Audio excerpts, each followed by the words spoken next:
Cette manifestation donc fête son 25e anniversaire. Elle est donc née en 1989 à l'initiative justement de 4 régions du Grand Est, dont la Bourgogne, qui a donc fait partie des pilotes de cette manifestation, qui, au moment des journées des monuments historiques, aujourd'hui journée européenne du patrimoine, a souhaité faire acte de militantisme et clamer haut et fort que le patrimoine n'était pas uniquement monumental, muséal, mais aussi écrit et graphique. Dès la deuxième année, face au succès de la manifestation, c'est la Fédération des agences de coopération entre bibliothèques, donc ces agences qui avaient initié la manifestation, leur fédération qui a décidé de reprendre à son compte cette manifestation. Le ministère de la Culture, lui aussi, s'est engagé dans l'aventure.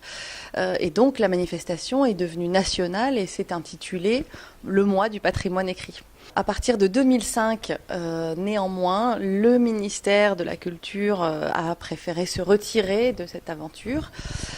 Mais la Bourgogne, compte tenu de l'attachement très très fort qui était né de la part des établissements documentaires, des bibliothèques, des services d'archives pour cette manifestation et du succès grandissant, a décidé de poursuivre l'aventure à l'échelle régionale. On a une trentaine d'établissements participants, ce qui est un grand nombre, donc dans les 4 coins de la Bourgogne. On essaie à chaque fois de choisir un visuel issu des collections des établissements documentaires de la région et un visuel qui soit particulièrement marquant. Et donc cette année, le choix s'est porté vers ce chevreuil au bois merveilleux qui a été imaginé par Ulysse Aldrovandi, qui est un de ces savants, un de ces scientifiques, ethnologues, botanistes de la Renaissance, du XVIe siècle. Plus d'une centaine de rendez-vous durant ces 3 mois, rendez-vous qui sont des expositions, des visites de fond,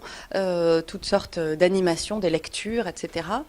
Et la particularité de cette année aussi, c'est la thématisation, puisque le programme s'articule autour de 3 thématiques principales, qui sont d'une part, bien entendu, à l'occasion de la commémoration de la Première Guerre mondiale, la guerre 14-18, première thématique.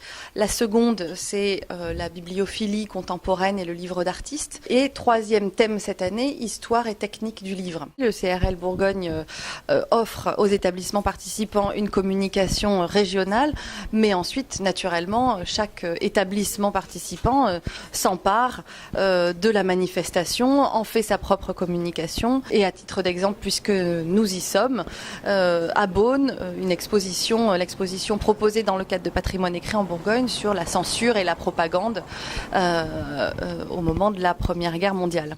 Sur Beaune, on a déployé l'exposition donc censure et propagande pendant la Grande Guerre en 3 lieux, à savoir les archives municipales qui accueillent un volet plus local. Mais ici, en bibliothèque, nous avons 2 sites, donc l'un à la bibliothèque Centre-Ville, donc Gaspard Monge, et la bibliothèque Saint-Jacques, où on accueille une expo sur l'illustrateur Annecy. Nous avons la chance à la bibliothèque Gaspard Monge d'avoir en notre possession un fonds rare, unique et précieux de par sa provenance.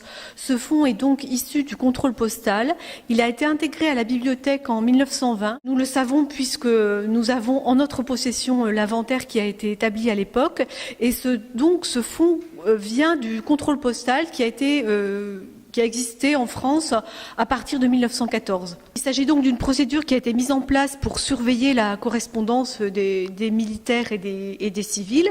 Cette procédure a également servi à censurer les livres. Dans cette exposition sur la bibliothèque Centre-Ville, on a abordé, comme je vous le disais, la question de la presse nationale, donc autour de 450 publications pendant la guerre, donc c'est difficile de faire un choix. Donc notre fonds comportait plusieurs documents assez originaux et spectaculaires. Donc, pour n'en citer que quelques-uns, nous avons le journal à la baïonnette qui traitait vraiment des questions de guerre par rapport au dessin, les annales politiques et littéraires, également le flambeau ou le rire rouge. Mais nous avons découvert un document assez exceptionnel qui s'avère être le 4e existant sur le territoire, en tout cas en termes d'institution, qui est le Rire aux éclats, une collection complète du Rire aux éclats, qui était un journal de production en tranchée, donc c'est-à-dire les poilus, sur le modèle contributif. Donc ça paraissait assez épisodiquement, mais voilà, on a ce document-là qui parle un petit peu de la censure puisqu'on voit des volets qui ont été rayés. Cette année, pour donner une nouvelle impulsion à Patrimoine écrit en Bourgogne et pour lui offrir aussi une nouvelle visibilité sur Internet, on a décidé d'investir les réseaux sociaux. Donc d'une part Facebook pour relayer l'actualité de la manifestation et des établissements qui y participent. Et d'autre part Pinterest, qui est un site communautaire dédié au partage d'images, à travers lequel on a pu diffuser, valoriser une sélection de documents patrimoniaux qui seront présentés au public dans le cadre de la manifestation dans les 4 coins de la Bourgogne. À la Bibliothèque Saint-Jacques, notre collègue Odile François a monté une exposition autour de l'illustrateur Annecy. Ce dessinateur était pour nous doublement intéressant puisqu'il est à l'origine de la création du blason des Chevaliers du Tassevin. On est dans les grandes salles historiques de la bibliothèque municipale, au sein de la bibliothèque patrimoniale et d'études.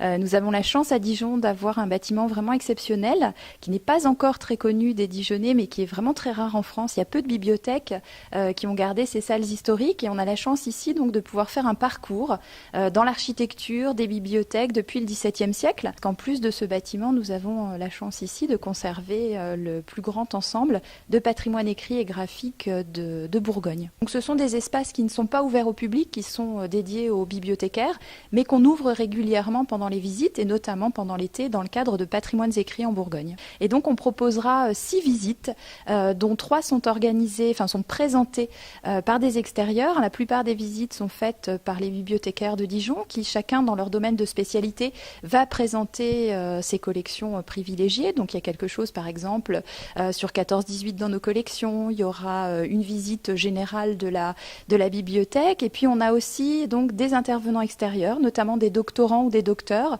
des jeunes chercheurs dijonnais, donc qui vont nous présenter leur domaine de spécialité. Donc on aura quelque chose sur les monstres au XVIIe et XVIIIe siècle, et puis on aura quelque chose sur les représentations de Minerve dans les documents anciens. Nous aurons aussi une présentation par une restauratrice qui a travaillé sur le plafond classé monument historique de la salle des devises, qui est une des salles les plus anciennes de la bibliothèque. Et puis, si je n'oublie rien, on aura aussi quelque chose dans le cadre des 50 ans du lac Kyr, donc une visite autour de la figure du chanoine.